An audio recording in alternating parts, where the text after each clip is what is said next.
Bonjour les amis, donc je viens refaire une vidéo avec les oiseaux, une petite mise à jour parce que nous sommes le 15 septembre, donc là cette fois-ci le déménagement il se confirme, il se précise, normalement dans 15 jours je devrais être déménagé si tout va bien, bon, enfin là il semble que ça soit bien parti. Donc je viens faire cette vidéo parce que donc je vous montre toujours mon verdier là dans la volière qui est tout seul. Enfin il est plus tout seul puisqu'il est avec mon bouvreuil, mon mâle bouvreuil voilà qui est en train de manger dans la mangeoire. Euh, pour deux raisons. Parce que j'ai acheté une cage et j'ai acheté deux nouveaux oiseaux. Voilà, je vais vous montrer ça. Et donc nous sommes le 15 septembre. Et alors la nouveauté, c'est que depuis que j'ai séparé mes oiseaux, ils recommencent à chanter. Bon là, ils chantent pas parce qu'évidemment quand je suis avec l'appareil photo, avec l'appareil vidéo, ils ont un peu peur. Mais le matin, ça commence à bien chanter. Hein. C'est surtout le chardonneret qui donne le ton et les autres commencent à... Alors je vais vous montrer déjà. Je vais vous montrer. Hop, voilà. Cette cage que j'ai achetée, toute récente là. Voilà. Donc une cage d'élevage qui est très très bien, puisqu'en fait on peut la séparer en deux et donc mettre deux couples. Donc là je l'ai acheté pour la reproduction bien sûr, mais là dans l'immédiat c'est pour remettre les deux nouveaux oiseaux, enfin un nouveau oiseau que j'ai, donc c'est une femelle chardonneret. Je vais essayer de vous montrer sans trop l'effrayer parce que alors elle est paniquée pour un oui, pour un non. Voilà, est-ce que je vais y arriver? Ouais, peut-être. Voilà, donc c'est ma nouvelle femelle. Ah bah, ça n'a pas duré. Donc c'est une jeune femelle chardonneret, toute jeune puisqu'en fait, quand je l'ai, qui vient de Belgique, et quand je l'ai eue, elle n'avait pas son plumage, enfin tout juste son plumage adulte. C'est-à-dire que le masque là, il vient tout juste d'apparaître. Voilà, donc je vous montre. Voilà, bon, elle est paniquée évidemment.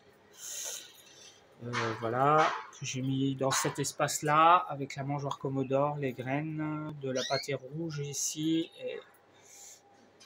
et donc du sable.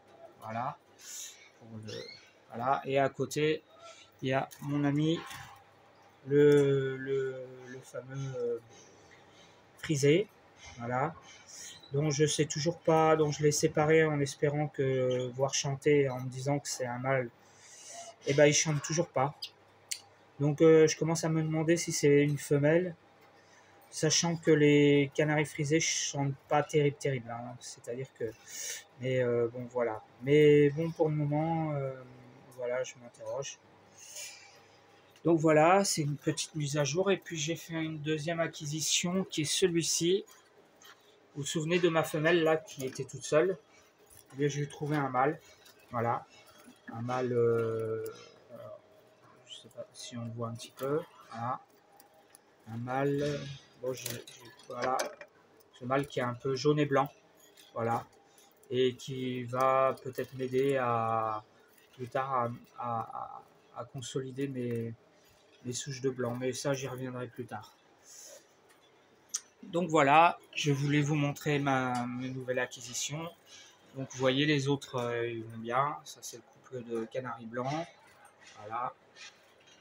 Et donc je voulais aussi faire une petite mise au point par rapport aux mangeoires Commodore. Parce qu'il y a des gens qui m'ont demandé pourquoi systématiquement je mettais des mangeoires Commodore. Alors l'inconvénient d'une mangeoire Commodore, c'est ça. C'est-à-dire que quand vous la mettez devant, elle cache elle cache vos oiseaux. Ça, c'est vrai que c'est un inconvénient. Ceci dit, je ne sais pas si vous voyez là, ici, j'ai une porte sur le côté et j'aurais très bien pu le mettre sur le côté, et auquel cas devant. Bon, mais voilà, mais bon, on va dire que c'est un détail. Hein. Voilà. Donc, alors, l'avantage des mangeoires Commodore, elle est multiple. Quand vous avez des oiseaux, les oiseaux décortiquent les graines, c'est-à-dire qu'ils mangent l'intérieur de la graine et ils rejettent l'extérieur, ce qu'on appelle une écosse.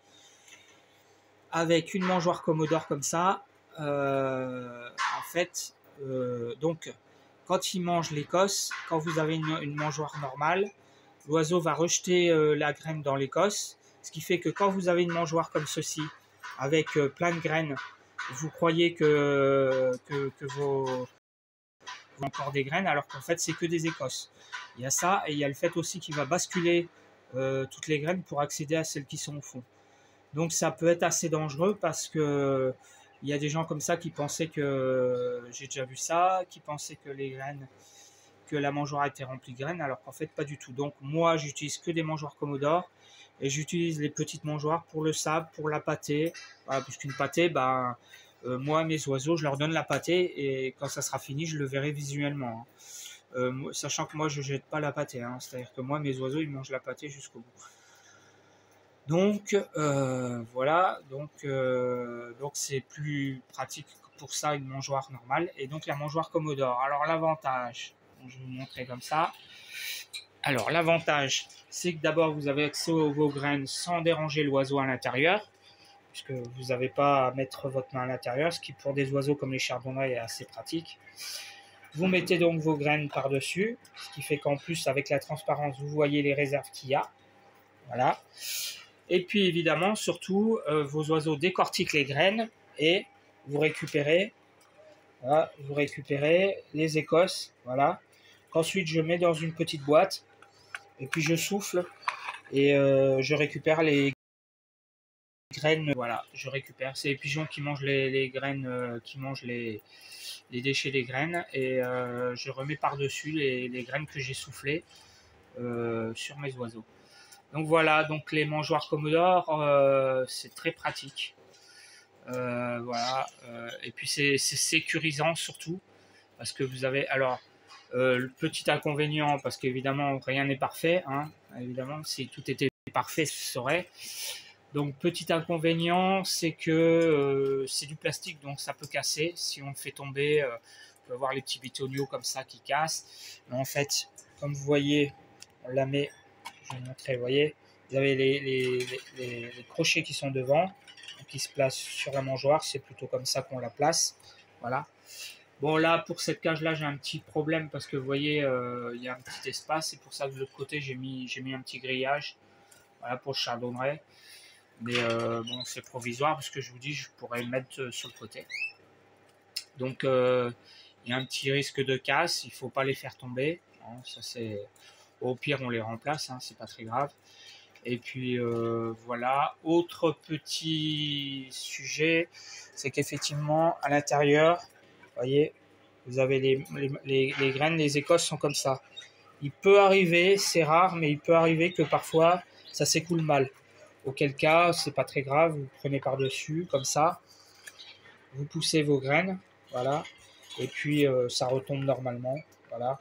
Ça peut arriver, c'est rare, ça arrive parfois quand vous mettez des graines avec un peu de déchets dedans.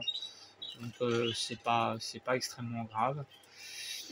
Donc il faut quand même surveiller. Mais voilà, mais enfin bon, ces petits inconvénients par rapport à l'avantage qu'ils vous fournissent, surtout que si vous n'avez pas beaucoup d'oiseaux et que vous avez une mangeoire Commodore, vous pouvez partir plusieurs jours, 4, 5 jours, voire 6 jours même je pense, et vous revenez, votre réserve sera juste à remplir. Donc voilà, sachant que si par exemple vous avez un oiseau, que vous voulez partir plus longtemps, vous mettez 2 mangeoires Commodore et vous avez vos réserves parfaites. Voilà, donc c'était une petite mise au point pour une petite mise à jour. Voilà, avant le déménagement qui cette fois-ci, je vous dis, est bien parti. Alors je vais vous montrer mes chardonnerets.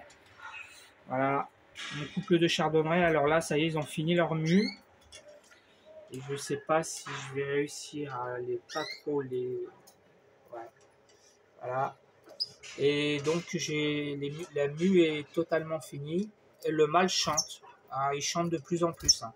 Là, il est le premier à chanter le matin. Ah, je vais essayer de pas trop les affoler. Voilà. Seul petit inconvénient que j'ai fait, c'est que... Alors, voilà. Seul petit inconvénient que j'ai, c'est que, vous voyez, leur masque est orange parce que je leur ai pas donné assez de pâté rouge. Enfin, j'en ai donné, mais visiblement pas suffisamment. Bon, c'est pas grave, voilà, c'est pas très très grave. C'est vrai que je préfère quand c'est rouge que quand c'est orange, mais bon. Voilà les amis, donc j'espère que cette vidéo vous a plu. Voilà. Bien, je vous dis à la prochaine fois pour une nouvelle vidéo. Voilà, je termine avec le superbe frisé que je vous ai, dont j'ai fait dans la dernière vidéo, un petit peu. Voilà, je vais essayer de l'agrandir si c'est possible. Voilà, donc, vous voyez. Hop.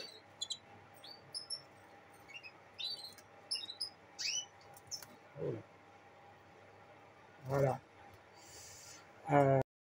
Bon, prochaine vidéo, les amis. À bientôt.